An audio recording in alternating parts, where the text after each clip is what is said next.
Berapakah 20 tolak 10 bahagi 2? 5. Bukan. 15.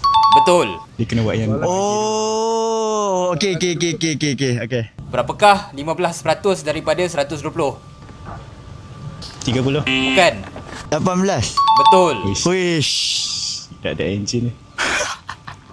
Berapa darjahkah satu garisan lurus? 180. 180. Betul. Okey, Azim jawab dulu.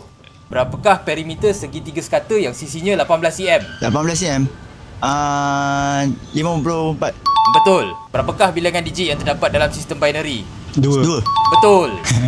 Budak Siti doh. Tak kau pun boleh. Berapakah 1/3 daripada 63? 1/3 daripada 63. 21. Betul. Kamu ada 25 apple. Kamu makan satu kemudian bahagikan secara sama rata kepada 3 orang rakan. Berapakah jumlah apple yang dimiliki oleh 2 orang rakan kamu? 16. Betul. 4-3. Berapakah nilai yang diwakili oleh awalan kilo dalam sistem ukuran? Oh. Awalan kilo 1000. Betul. Pukul berapakah 45 minit sebelum 12.30? 45. 11.45. Betul. Okey, Azim menang.